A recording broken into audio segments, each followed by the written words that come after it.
kesehatan tidak hanya kesehatan lahir tetapi juga kesehatan rohiyah. Alhamdulillah kalau panjenengan sami sehat Bapak Ibu ya. Sehat lahir, sehat batin. Bukti ini pun itu mungkin mriki termasuk buktinya kita sholat maghrib secara bersamaan. Mereka termasuk orang-orang yang berzikir kepada Allah, karena orang yang berzikir kepada Allah menika piyantun ingkang sehat jiwanipun. Ana sing boten zikir pripun, boten salat pripun Bapak Ibu. Boten namung lara gitu, tapi dia itu sudah mati sebelum kematiannya. Jadi orang yang dia tidak berzikir kepada Allah, dia tidak sholat, sesungguhnya dia telah mati sebelum matinya. Yang hadis diriwayatkan hadisnya. Alhamdulillah panjenengan sami sehat, sami gesang dalam artian di dalam ketaatan kepada Allah, mugi-mugi istiqomah. Amin Allahumma amin. Bapak Ibu yang dirahmati Allah, kalau ini dumugi kaifiyah utawi tata cara sholat yang kita setiap harinya sudah mendirikan sholat ini, dan yang kita perlu untuk mereview kembali di dalam hadis-hadis yang sahih agar kita bisa menjalankan ibadah ini dengan benar. Kemarin setelah saya bacakan hadis yang cukup panjang, yaitu hadis Abdullah bin Ghanam tentang kaifiyah sholat. Kemudian juga berikutnya di dalam hadis Abu Hurairah katanya terkait dengan kaifiyah sholat ini, kalau kemarin disampaikan mulai dari takbir sampai dengan salam, dan orang-orang yang bersolat seperti itu termasuk golongan orang-orang yang kata Rasulullah Shallallahu Alaihi Wasallam dia adalah orang-orang yang dikagumi oleh siapa? Oleh para nabi dan juga para rasul. Kemudian yang kedua yaitu tentang wajibnya tumakninah di dalam sholat. Hadis dari Abu Hurairah, dakhala rajulun al-masjid, ada seorang laki-laki yang masuk ke masjid, pas sholat kemudian dia sholat. Tsumma jaa ila Nabi sallallahu alaihi wasallam yusallim, kemudian dia setelah sholat mendatangi Nabi, kemudian menyampaikan salam. Faradda alaihi salam, maka kemudian Nabi pun membalas salamnya. Faqala, dan kemudian Nabi bersabda, irji, kembalilah fasolli fa innaka lam tusolli. Balik ya, sholat, bagi durung sholat, kamu itu belum sholat tadi. Faradda, maka kemudian orang itu pun kembali. Fa'ala dzalika, maksudnya dia kembali untuk mengulang sholatnya, dan dia mengerjakan yang demikian itu salah samarat sampai dengan 3 kali.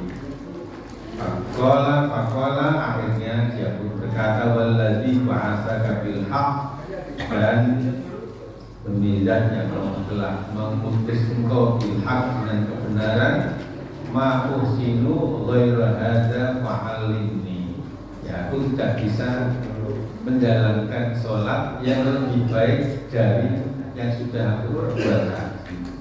Fa'alim ini, maka ajarkanlah kepada wahai Nabi. Qala, maka Nabi mengatakan, idza qumta ila sholat, apabila engkau mendirikan sholat, fakabir, maka bertakbirlah. Sumakro ma tayassara ma'aka minal Qur'an, kemudian bacalah yang kamu bisa membaca dari ayat Al-Quran. Sumarka, kemudian rukuklah, hatta tatma'inna roki'an, sehingga rukukmu itu tumakninah, ya. Artinya rukuknya itu memang sempurna. Sumarfa, kemudian angkatlah hatta ta'tadila qa'iman, sehingga engkau benar-benar berdiri lurus kembali, jadi tegak kembali setelah rukuk. Gegere ini ngadeg tenan ngene terus langsung nanti. Tapi benar-benar tegak. Masjud kemudian bersujudlah hatta tatma'inna sajidan, sehingga sujudmu itu tumakninah. Sumarfa kemudian angkatlah hatta tatma'inna jalisan, kemudian sehingga walaupun duduk dengan tumakninah, ya duduk benar-benar duduk lagi di antara dua sujud itu. Masjud kemudian bersujudlah hatta tatma'inna sajidan, sehingga sujudmu itu ya tumakninah. Maf'al dzalika fi sholatika kulliha, maka lakukanlah yang demikian itu pada sholatmu itu selanjutnya. Dalam hadis riwayat Ahmad, Bukhari, wa Muslim. Bapak Ibu rahimakumullah, ini adalah hadis yang terkenal disebut dengan hadisul musih fi sholati, hadis orang yang tidak betul sholatnya, yaitu bagaimana orang yang sholatnya jungkir kata Muhammad, orang yang sholatin boten tumak ninah. Nanti kalau diuji nantinya, terutama saat sholat tarawih, mungkin yang rakaatnya lebih banyak, Allah Akbar, jadi belum tegak, gegere, cepet-cepet naik sujud. Nah, nanti saat sujud belum tegak sujudnya, ini udah sujud lagi ya. Nah, seperti itu. Nah, ini termasuk musik fi sholati, yaitu yang di dalam sholatnya itu tidak betul alias salah. Ini sing sanjang boten kula, tapi ini adalah sabda Rasulullah Shallallahu Alaihi Wasallam. Kemudian berikutnya tentang fardunya sholat. Fardu menika nggih rukunipun sholat. Rukun sholat artinya kalau rukun ini ditinggalkan salah satunya saja, maka secara syariat sholatipun boten sah. Napa kemawon menika fardunya sholat? Yang pertama ingin menika niat. Seperti dalilnya disebutkan di dalam firman Allah, A'udzubillahi minasyaitonir rajim, wa ma umiru illa liya'budullaha mukhlishina lahuddin. Dan mereka itu tidak dititah kecuali untuk mengabdikan diri kepada Allah dengan mengikhlaskan agama untuknya semata. Ini adalah niat untuk menyembah Allah, untuk beribadah kepada Allah.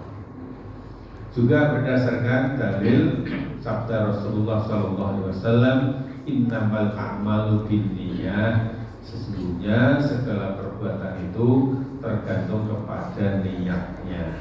Al-hadis ini sampai dengan akhir hadis. Ini hadis riwayat Bukhari.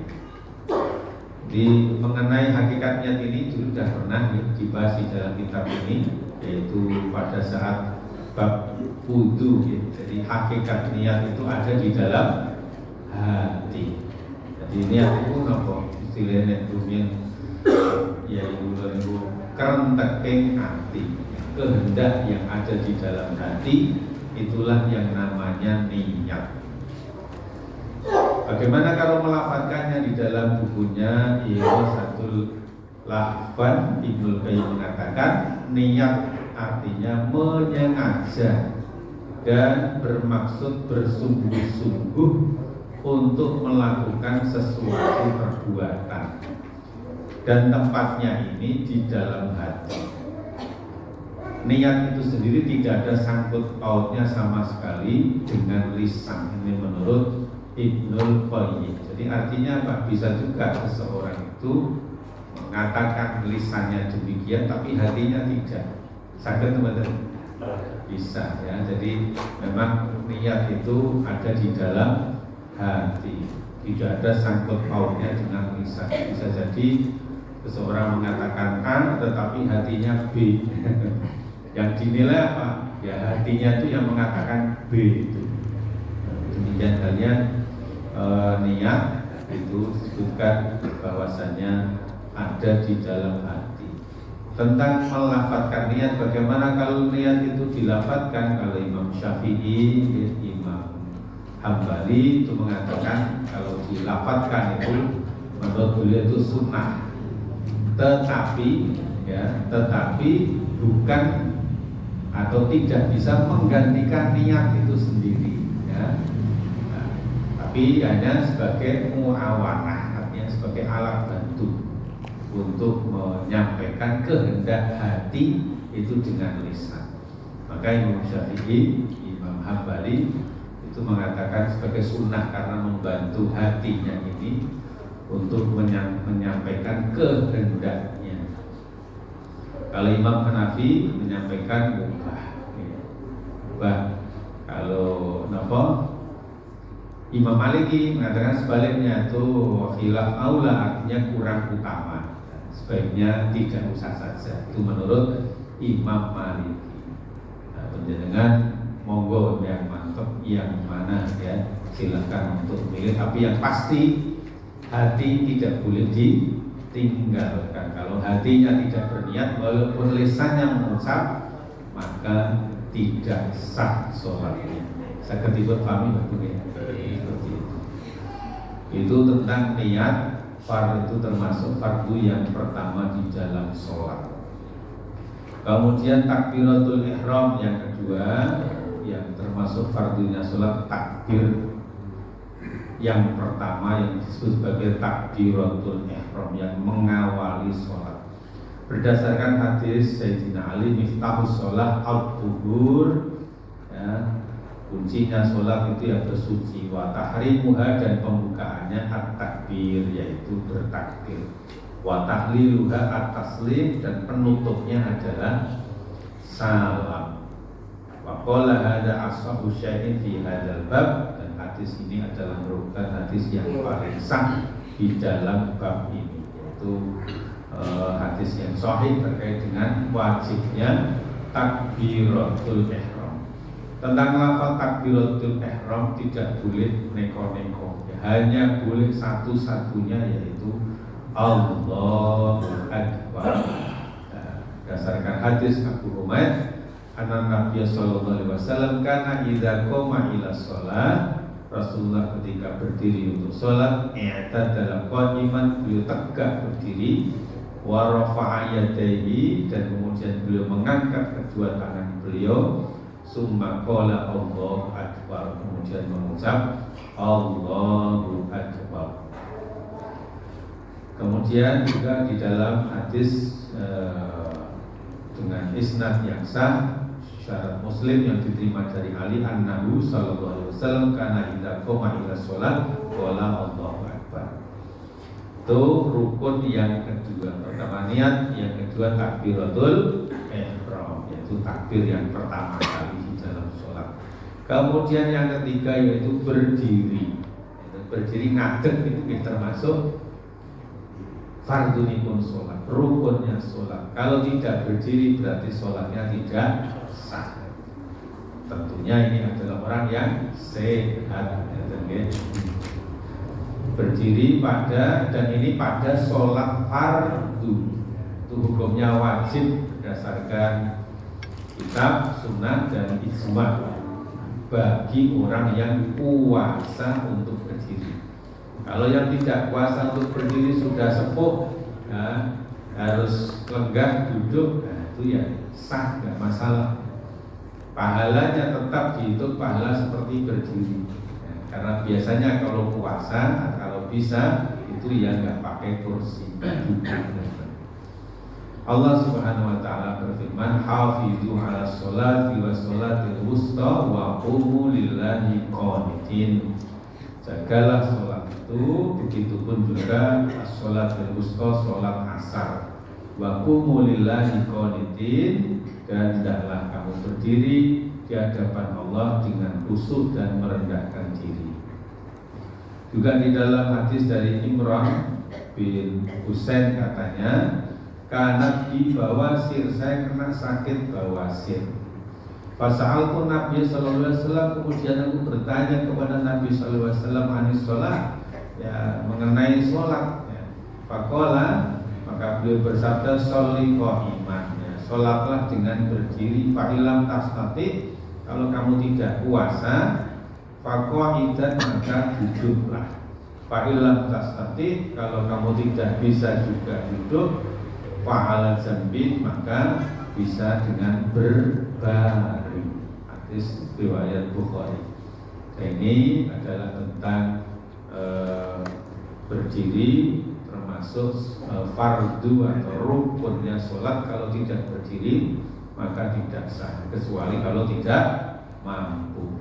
Dan tentang berdiri ini disebutkan di dalam kitab fikih sunnah Syekh Sabiq ini, sunnahnya itu merenggangkan telapak kaki sewaktu berdiri. Jadi di antara dua kaki itu boten dirampetke, ya, jadi boten ngeten, ya. Dua kaki ini tidak ini tapi direnggangkan. Kira-kira nih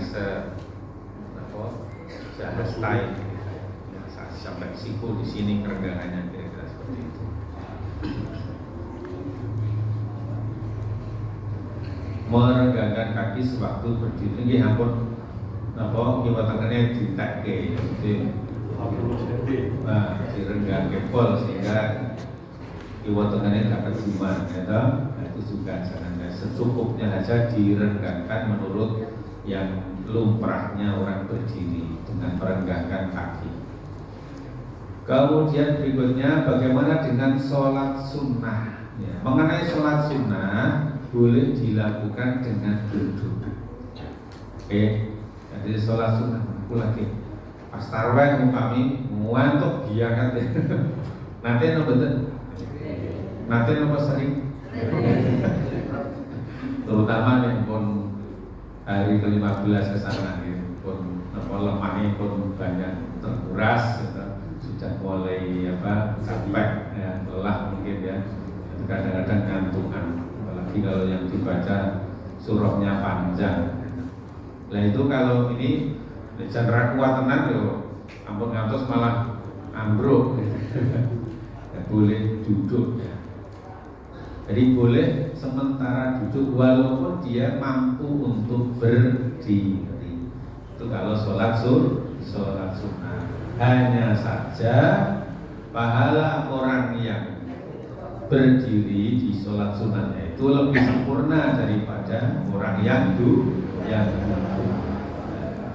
diterima dari Abdullah bin Umar radhiyallahu anhu, diberitakan hadis itu, ya, diberitakan kepadaku anna Rasulullah sallallahu alaihi wasallam, sesungguhnya Rasulullah sallallahu alaihi wasallam, sholatul rajuli qa'idan nisfus sholat, ya, sholatnya orang dengan duduk itu nilainya itu nisfus sholat, separuh. Ini maksudnya sholat sunnah. Kalau yang sholat wajib yang mampunya hanya duduk, tetap pahalanya sama dengan berdiri, karena memang tidak mampu untuk duduk. Hadis riwayat Bukhari dan Muslim. Kemudian berikutnya bahasan tentang tak kuasa berdiri pada sholat fardu. Jadi kalau pada sholat fardu maka dia menurut kemampuannya, dan Allah tidak akan membebani diri seseorang kecuali menurut kemampuannya, dan orang itu tetap akan memperoleh ganjaran penuh tanpa kurang sedikit pun. Sebagaimana di dalam hadis dari Abu Musa bahwa Nabi SAW bersabda, "Idza maridul abdu aw safara," kalau seseorang hamba itu sakit, aw safar atau sedang dalam safar atau pergian perjalanan, kata Allahu lahu makana ya'maluhu wa huwa sahihun muqimun, maka Allah akan mencatat pahala amalannya sebesar yang dikerjakannya sewaktu dia sahih, sewaktu dia sehat, muqimun atau sewaktu dia mukim, tidak dalam bepergian. Masya Allah, ini adalah rahmat Allah, alhamdulillah. Artinya kalau memang tidak mampu ya jangan dipaksakan untuk berdiri, karena pahalanya itu sama. Itu bagi orang yang sakit dia tidak mampu sholat berdiri, dia dengan duduk bahkan dengan berbaring pahalanya sama seperti orang yang sholatnya dalam keadaan berdiri. Demikian halnya kalau sedang naik pesawat ya, itu kalau tidak memungkinkan untuk berdiri. Jadi kalau pesawat kan bagian enten musolane, kecuali Saudi Airlines gitu. Saudi ada sedikit saja sedikit, itu pun nanti kadang-kadang goyang gitu, isinya ya hanya sedikit, beberapa mungkin 6 atau 7 orang. Itu seperti itu. Kalau seandainya bisanya hanya duduk saat di pesawat itu, maka ya duduklah, tidak mengapa ya, dan pahalanya seperti kalau berdiri. Kemudian berikutnya tentang membaca Al-Fatihah. Yang keempat, ya, maksud saya yang keempat, membaca Al-Fatihah. Jadi yang pertama apa? Takbiratul niyat. Yang kedua takbiratul ihram. Kemudian yang ketiga berdiri bagi yang mampu. Yang keempat membaca surah Al-Fatihah. Membaca surah Al-Fatihah pada setiap rakaat dari sholat fardu dan sunnah ya, baik sholat fardu maupun sholat sunnah, maka wajib dia membaca surah Al-Fatihah. Ada beberapa hadis sahih yang menyatakan fardunya membaca Al-Fatihah pada setiap rakaat. Dan karena hadis itu merupakan hadis-hadis yang sahih lagi tegas, maka tidak ada alasan untuk ikhtilaf. Artinya ya semua ulama ijma ya, semuanya sepakat rukun membaca Al-Fatihah setiap rakaat itu. Hadis yang pertama dari Ubadah bin Samit radhiyallahu anhu, Nabi bersabda, la sholata liman lam yaqra bi Fatihatil Kitab. Tidak ada sholat bagi orang yang tidak membaca Fatihatul Kitab. Kemudian hadis yang kedua dari Abu Hurairah, Nabi bersabda, man sholat sholatan, barang siapa yang sholat lam yaqra fiha bi ummil Quran, yang dia tidak membaca ummul Quran, wa fi riwayatin bi Fatihatil Kitab, dan di dalam riwayat yang lain yang tidak membaca Fatihatil Kitab, fa hiya khidajun ghairu tamamin, maka dia itu kata Rasulullah khidajun kurang, hiya khidajun, beliau mengulangi lagi itu kurang, ghairu tamamin ora sampurna, jadi tidak sempurna. Di dalam hadis riwayat Ahmad, Bukhari dan juga Muslim. Imam Khattabi menyampaikan yang dimaksudkan kurang ini adalah rusak ataupun batal gitu. Kemudian juga dalam hadis Rasulullah bersabda, la tujzi'u sholatu la yuqra'u fiha bi Fatihatil Kitab, tidak memenuhi sholat yang tidak dibaca padanya Fatihatul Kitab. Kemudian riwayat Daraqutni dengan isnad yang sah, la tujzi'u sholatun liman lam yaqra' bi Fatihatil Kitab, tidak memadai sholat bagi orang yang tidak membaca Fatihatul Kitab. Kemudian juga hadis yang kelima dari Abu Sa'id, umirna an naqra'a bi Fatihatil Kitab wa ma tayassara, kami disuruh Nabi agar membaca Fatihatul Kitab dan juga ayat-ayat yang mudah. Ini hadis riwayat Abu Dawud dan mengatakan ya, isnadnya sah.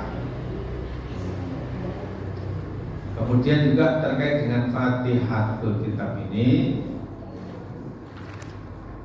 bahwasanya Nabi Sallallahu Alaihi Wasallam membaca Fatihah pada setiap rakaat dari sholat fardu maupun sunnah, dan tidak pernah diterima yang berbeda dari itu.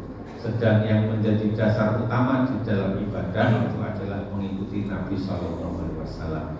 Sebagaimana sabda Nabi, shollu kama ra'aitumuni usolli, sholatlah kamu sebagaimana kamu melihat sholat saya. Itu riwayat Bukhari. Kemudian tentang basmalah, dalam Alhamdulillahirabbil alamin, asalnya Fatihah terkait bacaan basmalah di dalam Al-Fatihah. Para ulama telah sepakat bahwasanya basmalah itu merupakan sebagian ayat pada surah An-Nahl. Surah An-Nahl, surah An-Nahl menika napa ayat 3 dosa setunggal nggih. Innahu min Sulaimana wa innahu bismillahirrahmanirrahim. Kemudian surat An-Nahl ada ayat seperti itu. Jadi ulama sependapat dalam surah yang ada bacaan bismillahnya itu surah An-Nahl. Dan juga mengenai basmalah yang terdapat pada permulaan sholat atau permulaan surah dalam surah itu kan ada basmalahnya. Ini para ulama ini ikhtilaf. Ada beberapa perbedaan pendapat yang saya sampai menyampaikan. Ada 3 mazhab yang paling terkenal terkait perbedaan pendapat apakah bismillah itu basmalah itu masuk dari bagian Al-Fatihah atau tidak. Mazhab yang pertama atau pendapat yang pertama menyampaikan yang merupakan salah satu ayat dari Al-Fatihah dan dari setiap ayat. Artinya kalau membaca Al-Fatihah ya termasuk di dalamnya baca basmalah. Kalau membaca ayat ya diawali dengan basmalah. Menurut pendapat ini maka membacanya di dalam Al-Fatihah itu hukumnya wajib. Bismillahirrahmanirrahim. Alhamdulillahirabbil alamin.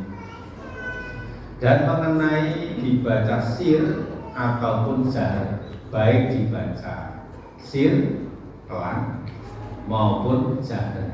Jahar artinya dibaca jelas. Jadi ada yang membaca Bismillahirrahmanirrahim. Alhamdulillahirabbil alamin. Ar-Rahmanirrahim. Ada yang Bismillahirrahmanirrahim. Alhamdulillahirabbil alamin dibaca jahar.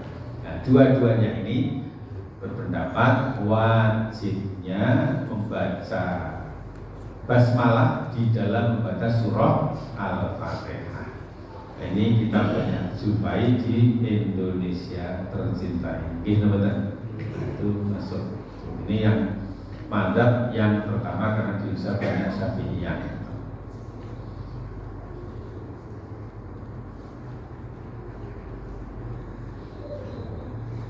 Kemudian alasan yang terkuat dari mazhab ini adalah hadis Naim al-Muzammil. Dia mengatakan, "Sholaitu wara'a Abi Hurairah." Aku sholat di belakang, maksudnya makmum Abi Hurairah. Fakoroha Bismillahirrahmanirrahim. Maka Abu Hurairah membaca Bismillahirrahmanirrahim. Summa qara'a bi ummil Quran, kemudian membaca Al-Fatihah. Bismillahirrahmanirrahim. Alhamdulillahirabbil alamin dan seterusnya. Al-hadisu wa fi akhirihi qala, di dalam hadis ini dan di akhirnya qala dikatakan walladzi nafsi biyadihi inni la asbahukum sholatan bi Rasulillah sallallahu alaihi wasallam. Sesungguhnya aku ini demi Allah yang nyawa saya di dalam genggamannya, saya adalah orang yang paling mirip sholatnya dengan sholat Rasulullah SAW. Hadis riwayat Nasa'i, Ibnu Huzaimah dan Ibnu Hibban. Menurut Al-Hafidz di dalam Al-Fath, hadis ini merupakan hadis yang paling sah yang mengatakan dibacanya basmalah secara jahar.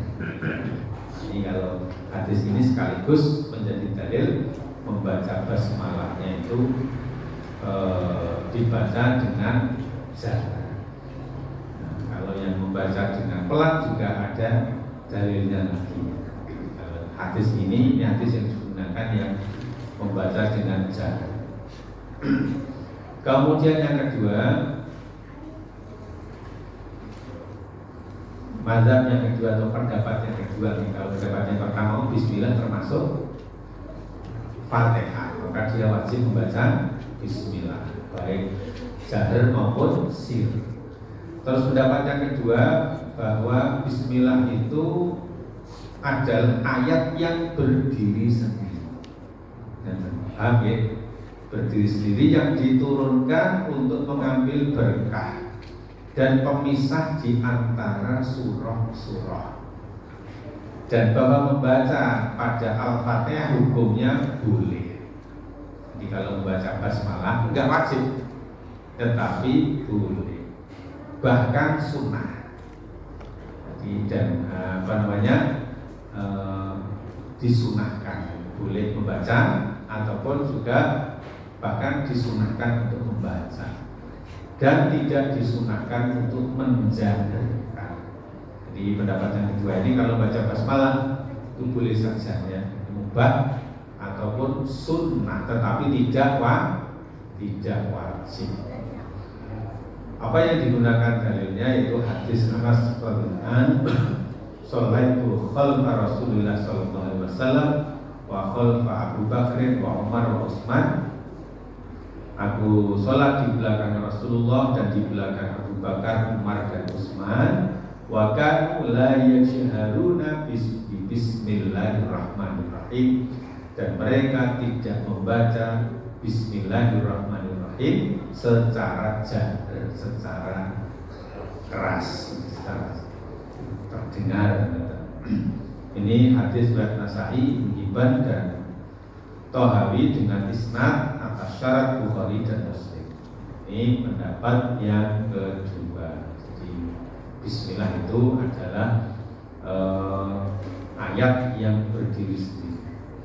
Kemudian yang ketiga, ia bukan merupakan ayat dari Al-Fatihah atau dari surah yang lainnya. Bahwa membacanya itu dimakruhkan, baik secara sir maupun jahar, baik fardu maupun sholat fardu maupun sunnah. Syekh Sabiq menyampaikan pendapat ini pendapat yang lemah atau tidak kuat. Saya dipahami ya.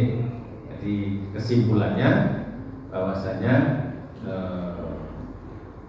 yang masyhur yaitu membaca Bismillah itu termasuk di dalam Al-Fatihah, dan juga membaca Bismillah itu disunahkan. Jadi yang pertama wajib, yang kedua sunnah. Sedangkan yang tidak termasuk di dalam Al-Fatihah, saya sampai menyampaikan itu mazhab yang tidak kuat. Wallahu a'lam bishawab. Demikian tentang membaca Al-Fatihah yang termasuk rukun di dalam sholat yang keempat. Juga di dalam kitab ini masalah baca Al-Fatihah itu kalau makmum kita baca tegas seperti surat Al-Hadid Isa 10 rakaat pertama kedua, kan yang membaca itu kan makmum itu imam atau setelah ambil baca Al-Fatihah. Kalau yang bacaannya sir yang tidak terdengar. Oh, yang terdengar. Kalau yang jahar, nah itu nanti juga ada dalam bahasanya tersendiri setelah ini. Nanti kita akan jelaskan. Ini kan buatan bingung saya, pokoknya yang pokok dulu fardunya dipahami begini. Termasuk juga bagaimana kalau orang mendapati imam, makmum mendapati imam dalam keadaan masih berdiri, tetapi dia tidak sempat untuk menyelesaikan baca Al-Fatihah, kemudian rukuk, seperti itu juga nanti ada bahasanya tersendiri. Kemudian berikutnya, orang yang tidak membaca Al-Fatihah, ini kalau saya benar mungkin jatuh. Jadi kalau imam itu membaca surah Al-Fatihah, ini juga ada dua pendapat ya. Yang pertama, hendaklah dia mendengarkan, maka dia sudah cukup memperoleh Fatihahnya imam. Ini dalilnya, apabila dibacakan Al-Quran, maka fastami'ulah la'allakum turhamun, maka dengarkanlah agar kamu mendapatkan rahmat.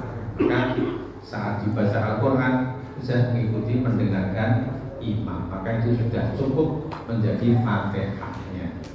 Pendapat yang kedua, ya tetap membaca Al-Fatihah saat ini caranya juga para ulama juga berbeda-beda. Jadi ada yang kayak menuntun gitu, mengikuti, ada juga yang setelah mendengarkan kemudian membaca Al-Fatihah sendiri dengan cepat, tapi tidak boleh mendahului imam yang pasti, tidak boleh mendahului imam. Itu kalau saya sendiri itu lebih pada sudah tercukupi oleh bacaan imam, karena kita menyimak dan juga mengikuti dalam artian bisa juga dengan lisan kita Bismillahirrahmanirrahim, dan hati kita juga mengikuti apa yang dibaca oleh imam. Kemudian berikutnya, orang yang tidak dapat membaca Al-Fatihah bagaimana? Insya Allah kita akan lanjutkan besok masih ketemu lagi. Kasih ini pun dari kosong biasanya pikir puasa. Oke. Demikian Bapak Ibu, semoga memberikan manfaat dan semoga ilmu yang kita peroleh menjadi ilmu yang bermanfaat. Amin Allahumma amin. Kita membaca adalah alhamdulillahirobbilalamin, subhanakallahumma wa bihamdika asyhadu an la ilaha illa anta astaghfiruka wa atubu ilaik. Wassalamualaikum warahmatullahi wabarakatuh.